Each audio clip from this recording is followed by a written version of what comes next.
E aí galera, tá começando mais um programa Bertalk, e pra quem tá estreando um pouquinho, a gente não tem o nosso tradicional cenário, nós temos uma vista muito mais bonita, que é a vista do Guaíba, pois estamos aqui em Porto Alegre para conversar com o ex-wide receiver da seleção brasileira e do Porto Alegre Pumpkins, Vinícius Bergmann.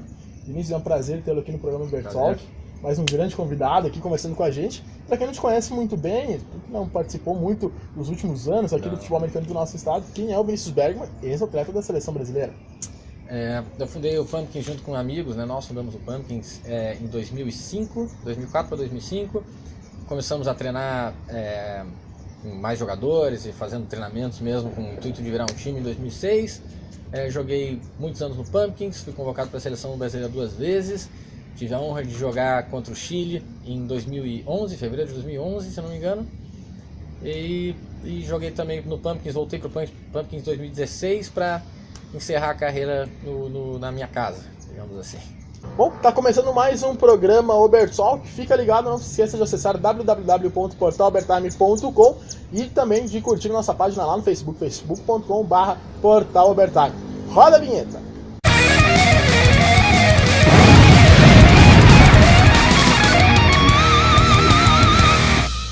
Bom, a gente tá voltando aqui agora com o programa Bertalk com Vinícius Bergmann, ex-wide receiver da equipe do Porto Alegre Pumpkins e também da seleção brasileira.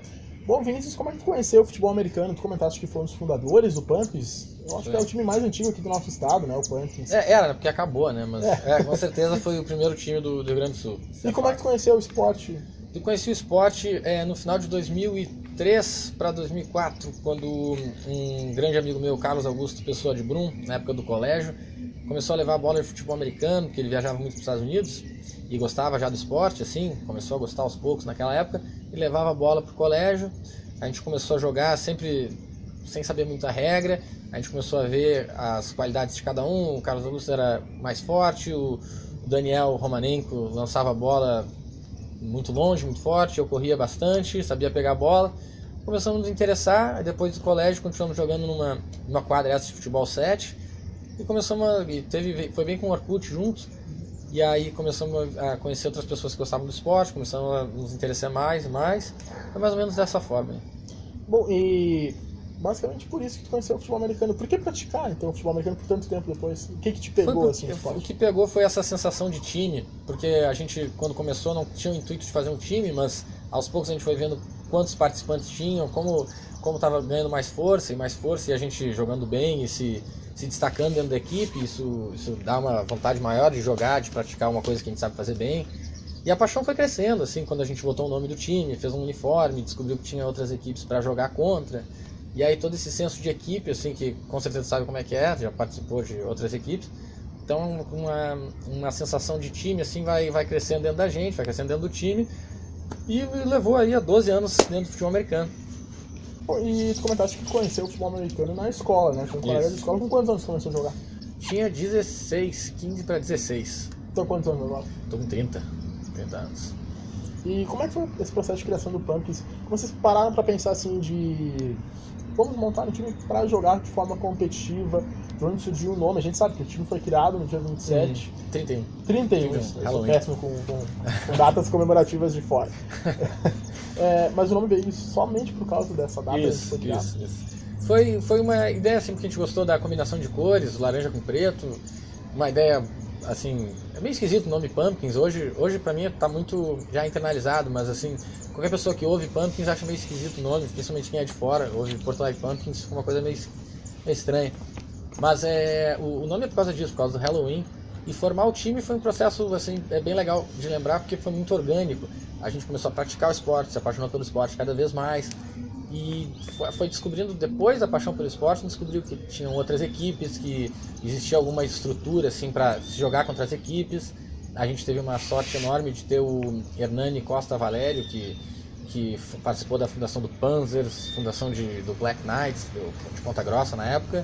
E aí ele ajudou muito a fundação do Pumpkins, com os fundamentos para o futebol americano, como treinar, quando treinar, enfim, foi uma coisa muito orgânica, assim, não foi eu em casa pensando, quero fazer um time de futebol americano, como acontece hoje em dia, não que seja melhor ou pior, isso é uma forma diferente.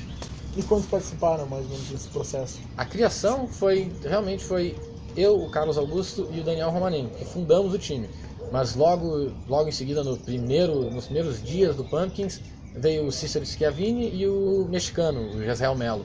Então foi nós 5 nessa caminhada aí ao longo desses vários anos de Pumpkins.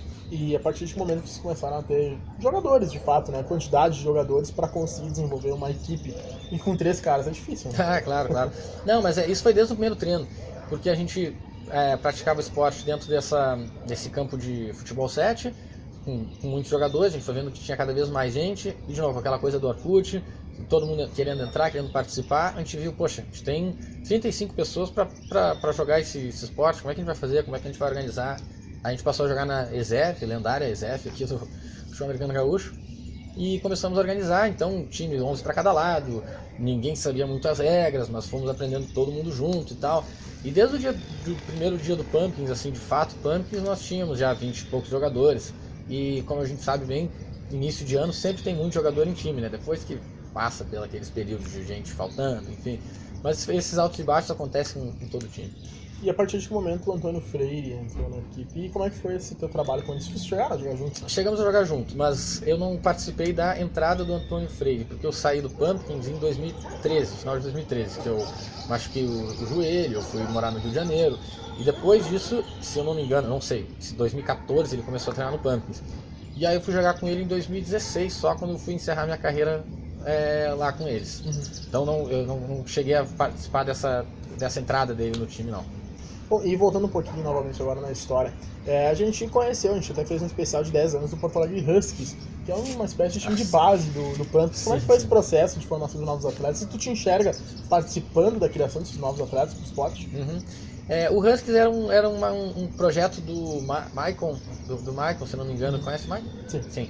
É um projeto do Maicon, e eles treinavam à parte, assim, sempre a gente tinha treino e eles tinham treino do lado. A gente às vezes, até um arrependimento, assim, mas a gente não dava tanta atenção porque a gente tinha um time não tão maduro assim para treinar.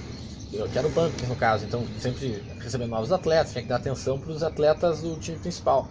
Mas de vez em quando a gente dava uma atenção para eles e a gente recebeu sim atletas de lá. O Rosa, eu não sei o nome do Rosa agora, eu só sei apelido, todo mundo tem apelido. Mas o Rosa veio do Huskies pro Pumpkins, tivemos outros atletas também. O Branca, mas não sei também qual é o nome, me foge, porque eu só conheço pessoas por apelido, engraçado. Mas se não me engano também veio do Huskies. Tem uma galera boa, é legal. E para responder a tua outra pergunta, com certeza, se um dia a vida me trazer de volta para Porto Alegre, é uma coisa bem interessante a se fazer, ajudar as crianças a conhecer o esporte. Com certeza isso é uma ideia bacana. Legal. E tu tem algum tipo de sentimento, não vou dizer mago, mas algum sentimento pelo fato do Pumpkins não existir mais? Tu que foi um dos fundadores? Entendo. Não tenho mago nenhuma. Até uma coisa que a gente comenta entre nós do Pumpkins, que fundou o Pumpkins e tocou o Pumpkins, o Thiago Marra, ele tocou o Pumpkins, assim, de uma maneira, ao meu ver, excelente, fez tudo que ele pôde, deu, assim como nós na época do Pumpkins, demos nosso dinheiro, nosso sangue, muito do nosso tempo, lágrimas, suor e tudo. Da mesma forma que a gente, o projeto não pôde tocar adiante, eu não tenho nenhum porém para falar e mágoa nenhuma. Na hora de fechar o time ele conversou com a gente, não que ele fosse pedir permissão, porque o time de fato estava sob o comando dele, mas foi conversar com a gente, sempre pediu muita dica, sempre foi um cara muito atencioso com a diretoria passada. Bom, e eu queria saber quais foram as suas melhores experiências dentro do campo com o futebol americano. E se tem alguma partida, algum lance memorável que pudesse compartilhar com a gente?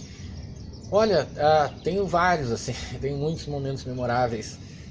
Um que eu gosto de lembrar bastante é a partida contra o Curitiba Hurricanes, que nos colocou nos playoffs de 2012, nossa melhor temporada no Porto Alegre Pumpkins.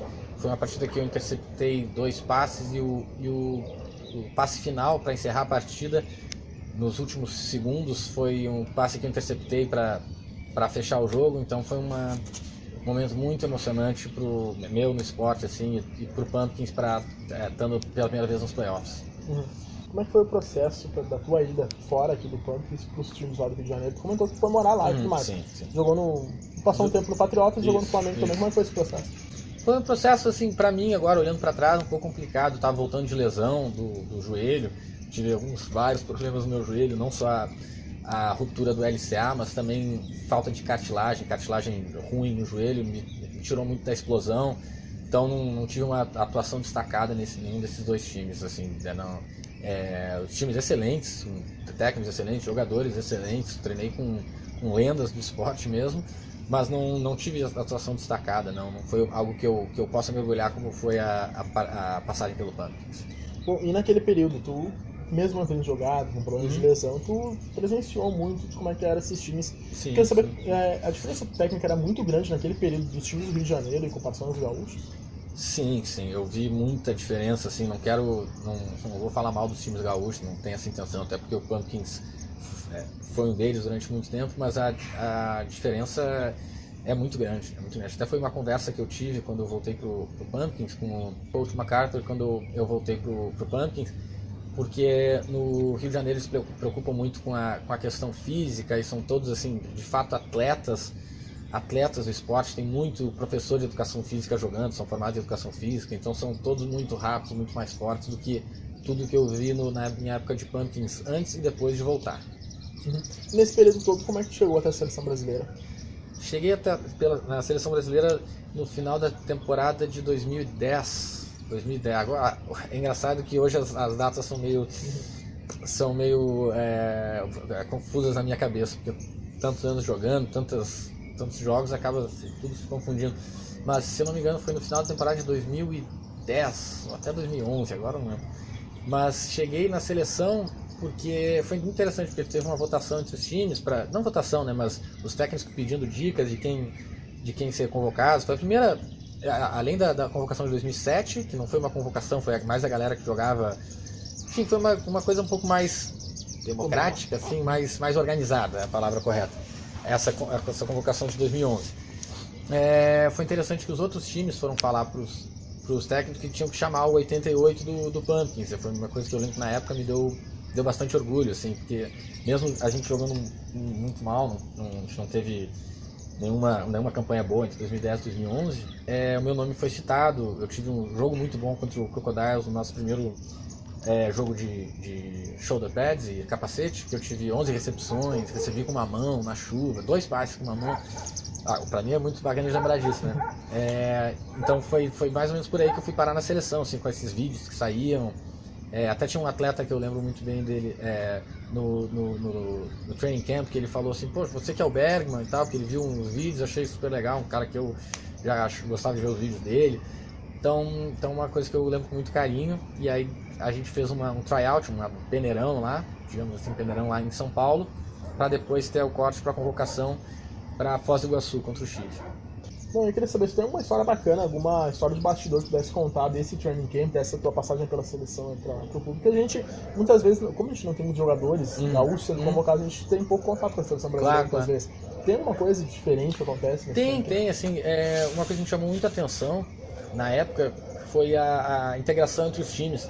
Os times que eu sabia que tinham rivalidade, a gente ficava muito ligado nessa época nos outros times do Rio, do São Paulo, Minas e tal. Eu vi muita integração entre os times, uma coisa que nunca teve, na minha época pelo menos. Agora até vejo, às vezes eu acompanho nas redes sociais, não estou mais tão ligado, né? Mas na minha época nunca teve uma integração entre os times, era uma coisa uma relação meio tensa, assim, principalmente com o Pumpkins, que ganhava tudo na minha época. Era uma relação meio complicada, assim, não era muito de amizade, não. Até a gente tinha amizade com os caras, não era uma questão de ódio, assim, mas não era uma integração muito grande, não. E eu vi muito isso lá no training camp em São Paulo, vi isso muito bem, assim, me chamou muita atenção. E outra coisa que me chamou muita atenção foi os OLs lá. Os OLs eram os caras mais malvados do campo, assim, mais malvados do training camp, algo que a gente não costuma ver tanto no futebol americano no Rio Grande do Sul. Não sei se isso mudou, não estão mais na atividade aqui, né? Mas eram caras, assim, respeitados no training camp, que eram uns caras um pouco mais, assim... Os bad boys. Bad boys, assim, e aqui uma coisa bem diferente, uma coisa diferente que aqui o pessoal é um pouco mais tranquilo. O L aqui, eu não sei como é que foi na época, na época que eu comecei a jogar em 2015. E era o L. O L era o ursinho carinhoso, era o gordinho, mais ou menos isso. A galera gente boa e tal. Uhum. E, pô, lá no training camp, pelo menos... Pô, quer conquistar um L, ele oferece um X. Uma coisa assim, o cara tá de boa, mas assim, em São Paulo, lá o que eu vi foi... A primeira coisa que me chamou muita atenção, isso foi essas duas, na verdade, né? Essa da integração do time e os OL malvadão. Bom, e vendo de fora hoje, quais erros foram cometidos naquela época de Pumpkins, de início de esporte no Rio Grande do Sul, e que tu vê que ainda são cometidos. Eu sei que tu tem agora pouco contato, mas tu pôde voltar para cá em 2016, já com o esporte tendo uma federação aqui no estado, e quais que foram dizimados, quais erros que naquela época eram cometidos que agora não são mais? Olha, erro cometido eu posso falar muito que é a questão de preparo. Preparo não... até eu vi isso de novo quando eu voltei, e não é como se eu tivesse voltado com outros olhos e agora eu tô vendo. Isso é uma questão que todo mundo sabe aqui, não é um segredo para ninguém. Acho que falta um pouco de preparo em relação aos outros times do Rio e de São Paulo, porque eles têm muito mais, como eu estava falando, o pessoal é mais atleta mesmo, é academia todo dia e estuda muito mais do que eu presenciei aqui, tanto na minha gestão do Pumpkins, que é um erro cometido durante esses anos que eu participei, e essa questão mesmo do preparo físico, ir para academia, disciplina e drill e toda parada assim que não é uma coisa que a gente vê tanto aqui, né? Uhum. É mais ou menos isso. E agora eu tô querendo? Se teve uma coisa que mudou e que não mudou. Ah, cara, me pegou coisa que mudou. Coisa que mudou. Não saberia dizer não. Não, isso nem bota isso aí, mas eu não saberia dizer uma coisa que mudou. Pensando aqui. Não, uma coisa que eu posso dizer que mudou. Não, eu tive que pensar. Uma coisa que eu posso dizer que mudou, mas aí, de novo, eu não sei se é do futebol americano gaúcho, foi porque eu saí do Pumpkins e voltei pro Pumpkins. O que eu vi é a questão do playbook, uma coisa muito mais instalada. Eu acho que era muito pelo coach MacArthur, que é um excelente coach. Foi muito bacana ter treinado com ele. Eu achei muito bacana assim, o playbook treinado, um ritmo de treino um pouco mais organizado do que a minha época no Pumpkins. Porque o que a gente tentava fazer? A gente tentava dar muito tempo de jogo pro pessoal. Porque o pessoal não conhecendo, a gente queria dar a dinâmica de jogo. Eu nem vejo isso como um erro, não quero dizer que foi um erro, porque a gente foi muito bem sucedido nessa época. Mas no nível que o esporte subiu, porque subiu muito, assim, desde a minha lesão até eu voltar, eu vi assim, um nível muito alto. Também até porque eu fui pro Rio, né? Mas esse estudo do playbook, jogadas marcadas, assim, um pouco mais de disciplina do pessoal, foi uma diferença que eu pude notar. Bom, e hoje em dia a gente tem aqui no estado alguns jogadores com muita expectativa de atuar na seleção brasileira, até mesmo sonham com a seleção brasileira, mesmo não estando jogando no nível de seleção. Uhum. Eu queria saber se tem alguma indicação, alguma fala, enfim, alguma sugestão para esses atletas. Olha, uma sugestão de atletas para os atletas? Para os atletas. Ah, para os atletas? Bom, a sugestão, quem sou eu para dar a sugestão do que fazer para ir para a seleção, né? Eu fui para a seleção numa época muito diferente de agora. Agora o nível está muito mais alto do que na minha época. Então a sugestão que eu posso dar é fazer muito highlight. De novo, não que eu tenha feito isso, eu não fiz isso, mas eu estou vendo como as coisas estão acontecendo hoje em dia, né? Fazer muito highlight, obviamente, fazer muita jogada em campo, se destacar em campo, querer chamar a jogada para si. Não de maneira individualista, assim, pedir bola ou reclamar de passe, mas chamar a jogada para si querer se destacar, porque eu via muito isso aqui no Pumpkins e em outros times, pessoal jogando com medo, jogando com o olho arregalado, querendo se esconder da jogada, não querendo assim, bom, a culpa não foi minha. A questão não é a jogada deu certo por causa de mim, a questão era, bom, a jogada não deu errado por culpa minha, eu fiz minha... Não é isso, a ideia é se destacar, fazer a jogada, o corner querer o passe nele para tirar o passe, o receiver não se esconder, porque isso a gente vê muito assim no esporte em qualquer posição. Então é querer se destacar, fazer highlight, ir atrás, e a gente vê que os caras que se destacam no futebol americano gaúcho hoje, pelo menos os que eu vejo, assim, da pouco que eu acompanho, são exatamente esses caras que tem um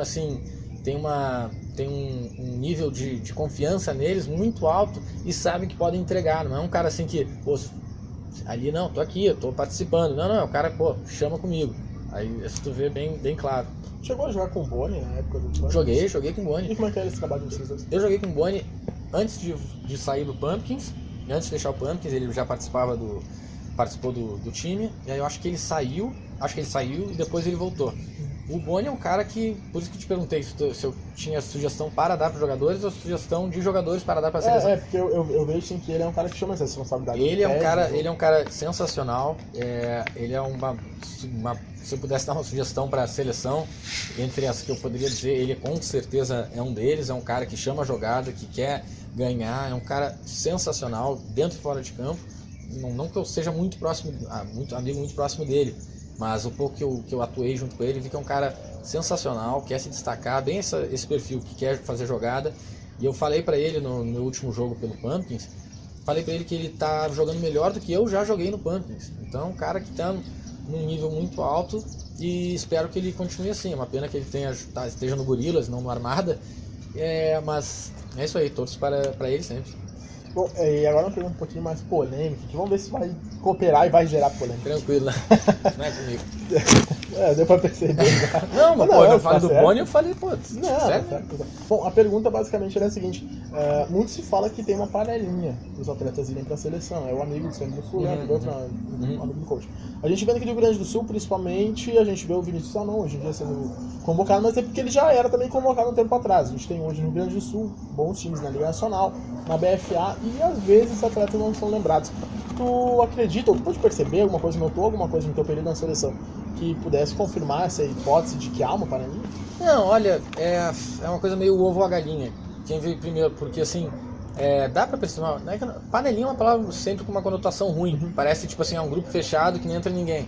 Não é a questão, porque eu vi, obviamente, tinha um grupo mais fechado ali o Sapo, o Vini, o Receiver, caras que eram amigos há muito mais tempo, mas jogadores que justificavam muito a sua participação na seleção. Então, eram jogadores que tinham que estar lá e tinha um grupo mais fechado por ser mais fechado, não mais fechado entre eles, porque se conheciam mais. Era uma galera que atuou muito tempo junta, até um contra o outro. Aí, por exemplo, o Polamalo, o Gerson Santos, não lembro o sobrenome dele, mas o Polamalo, um cara de Santa Catarina, num time que não tinha tanta expressão na época, o Stepos, chegou, mostrou que veio e, seleção carimbado, com todo mérito. Outro, o Zanon, que falou agora, ele é chamado agora, mas é porque ele já era. Não, ele não era. Ele foi no primeiro training camp dele, foi o training camp que eu me machuquei em Limeira, e ele foi o destaque e eu não tô falando para não ser polêmico, eu tô falando que qualquer pessoa diria isso. Ele foi o destaque, jogou demais naquele training camp, eu lembro direitinho que eu tava de muleta vendo os treinos. Foi o destaque, então, o cara num time sem expressão, que era o Santa Maria na época, o cara é figurinha carimbada na seleção porque se destaca no training camp, se destaca nos jogos dele, se destacou no Stepos. Não dá pra falar de panelinha quando um cara sai do Sul, um cara não era muito falado, trabalhou bem na seleção, vai ser chamado, não tem muito mistério. E o teu jogo contra o Chile, como é que foi, assim, essa partida, individualmente falando? E se tem alguma característica desse jogo específico que queira contar, enfim, alguma coisa diferente que você viu naquele jogo? Não, tem uma história muito engraçada que eu sempre conto para o pessoal, mas individual eu não tive uma atuação, eu tive um target, mas eu acho que tá marcado, faz quase 10 anos essa parada, então assim, eu bloqueei muito pro Santucci, entrei acho que 25 snaps, não cheguei a receber uma bola, mas foi uma honra absurda jogar na seleção, vestir amarelinha. Só de estar lá, assim, pra mim, individualmente, eu fiquei muito emocionado. Meus amigos foram ver, foram de carro ver. Foi um marco na minha vida ter vestido a camisa da seleção e assim, com muito mérito, porque mesmo digamos assim, na época o nível não era tão alto, isso admito, sem nenhum problema, mas eu tava lá, fiz um training camp, fiz uma peneira, vários receivers não entraram, eu não entrei, e uma honra tremenda ter feito parte desse jogo, recebendo bola ou não, pra mim não interessa. Eu participei de todo o processo da seleção naquela época e para mim é um orgulho, um orgulho indescritível. E a história que eu ia falar é engraçada, é uma história bem curiosa, que a gente teve um jogo contra o Gladiators de Joinville, em Porto Alegre, lá na Unicinos, em que o Romanenko fez um pitch para a direita, para o Cícero, no defensive end, pegou a bola, interceptou o pitch, fez touchdown, uma coisa que não é muito comum no futebol americano acontecer. E aí durante o jogo da seleção, o Chile fez uma jogada parecida, fez um pitch em que não sei qual foi não vou lembrar do defensive end, que quase interceptou o pitch. Aí todo mundo riu na sideline, que é uma jogada bem inusitada. Aí falaram, não lembro agora qual foi o quarterback reserva que falou, mas falou assim, isso teve num jogo no Sul, porque na época não, os jogos eram filmados e tal, né? Isso teve no Sul lá, nem Bergman, não aconteceu isso num jogo no Sul, foi com o Pumpkins, eu vi a jogada, assim, Não lembro, porque eu não queria passar vergonha dizendo que foi o meu time, assim. Eu, pô, não lembro não. Bom, e agora sim, queria te perguntar se tem algum atleta que tu conhece, além do Boni, que tu diria, não, esse cara merece estar na seleção ou poderia estar na seleção? Olha, um cara que chama Zanon, que tá, né? Um cara que eu vi vários jogos dele, assim, que eu sempre falei pra ele, já falei pra ele ao vivo, já falei pra ele comentando, tá, no Facebook. É o Douglas do Santa Maria, o 15, quarterback. O cara, porra, a evolução dele como quarterback é surreal, assim. Ele teve a passagem dele no Stepos, eu vi highlights dele que eu fiquei realmente muito impressionado. O cara, gente boa pra caramba. E pra mim ele é um cara que, se não seleção, porque os quarterbacks da seleção são muito bons, pelo menos training camp, pra ver o que ele consegue fazer no training camp, e aí é com ele. Mas é um cara muito bom, muito bom. E por que tu parou de jogar futebol americano? Foi só por causa das lesões? Cara, foi só por causa da... Não, agora, por exemplo, eu não poderia jogar, eu tô morando até fora do país, então não tem mais como jogar. Mas foi por causa o principal foi por causa das lesões. Meu joelho não tem como, assim, não tem uma mesma explosão. Eu via isso treinando no Vasco, a galera assim mais nova, 21, 22 anos, voando nos drills, assim. E eu correndo, achando que eu tava, assim, estourando, eu tava, não saía do lugar perto dos caras, assim, pelo menos para a minha impressão do que eu tinha quando eu tava bem do joelho. Então uma coisa que foi até onde deu, consegui jogar essa última temporada com o Pumpkins. Mas o meu joelho não aguentou, não tem como. Cada treino o joelho saiu do lugar, então enfim. Agora fiz outra cirurgia esse ano também, então não tem como não. Tá morando onde? Em Lima, no Peru. Como é que é Lima, no Peru? Em relação ao futebol americano agora? Não sei, não procurei nada, justamente pra não dar vontade de jogar. Não sei, assim, não... Tu não sente falta de jogar então? Sim, sinto muita falta de jogar, muito. Sonho com isso, toda semana eu sonho, tô jogando e tal. Não quero falar frustração, porque eu conquistei muita coisa e só tenho alegria sobre o futebol americano, só tenho memórias boas, assim, claro, tem algumas derrotas muito ruins, momentos ruins, mas assim, só alegria, só tenho a agradecer ao esporte, mas de fato falta, com certeza. Bom, e tu já deve ter passado por algumas histórias, né? O esporte já contou algumas, tem mais alguma que tu queira contar pra gente dar risada? Olha, teve uma engraçada, acho que foi o Jean dos Chacais, se não me engano foi o Jean, que quase se afogou num fumble. É engraçado falar que o cara quase se afogou numa partida de futebol americano, mas a partida que a gente jogou na ISEF, na chuva, foi uma chuva que eu nunca vi na minha vida. E qualquer pessoa que for perguntar, que jogou naquela época, o Clayton, que está jogando ainda, o Coia não está jogando mais, mas vai te falar a mesma coisa, que foi uma chuva que eu nunca vi. O pingo doía, um pingo assim dessa grossura. E aí teve uma hora, as poças no campo, poça por todo o campo, era quase uma piscina assim, e a gente jogando lá, se quebrando pau, e era amistoso. Só que naquela época não tinha campeonato, então amistoso cara, amistoso era assim, final de Copa do Mundo, não tinha ninguém de pad, ninguém de capacete, as mesmas regras, todo mundo quebrando pau e vai jogar, e vai trabalhar segunda-feira de manhã, assim naquela época, assim, sem pad, sem nada. E aí tem um fumble, e eu lembro que deu uma gritaria, porque eu acho que foi o Jean que estava se afogando na poça de água. Então uma coisa curiosa pensar que alguém se afogou foi o futebol americano. Verdade. Bom, antes de encerrar a entrevista aqui, Bergman, eu gostaria de saber se tem algum recado para deixar pro fã de futebol americano, pros atletas, pros torcedores. Cara, pros atletas, o que eu posso falar, pros fãs é ver quanto mais jogo, melhor, porque vai aprender muito, tem muito para aprender cada jogada, não olhar só pra bola. Pros fãs acho que seria isso, não olhar pra bola. Esquece a bola que tu vai ver muita coisa interessante, replay, obviamente, que ver a jogada é lógico, mas replay, tu vê o trabalho da linha, a batalha wide receiver contra cornerback, ou running back contra linebacker, o que seja, é muito interessante o jogo. Quando tu sai um pouco, tira o olho da bola, assim, o jogo fica mais interessante ainda. Os atletas, o que eu tenho para falar é querer fazer a jogada, não se esconder, jogar como um cara, jogar como tu gostaria de jogar, aparecer mesmo. Não estou falando de jeito individualista, estou falando assim, aparecer na jogada, querer ser a razão de por que a jogada deu certo, e não não fui eu que, não foi por culpa minha que a jogada não deu certo. Isso não funciona no futebol americano, vai ser um atleta medíocre sempre. Então faz o contrário, tem que estar sempre querendo aparecer em campo. Bom, então tá terminando aqui mais um grande programa Bertol com um grande convidado, que é o Vinícius Bergman, ex-wide receiver do Porto Alegre Pumpkins, do Patriotas, também chegou a jogar lá, do Flamengo e, é claro, também da Seleção Brasileira. Para você que está nos assistindo, não se esqueça de se inscrever aqui no nosso canal, curtir a nossa página lá no Facebook, facebook.com/portalobertime, e também, é claro, de nos seguir lá no Instagram, @portalobertime. Até mais!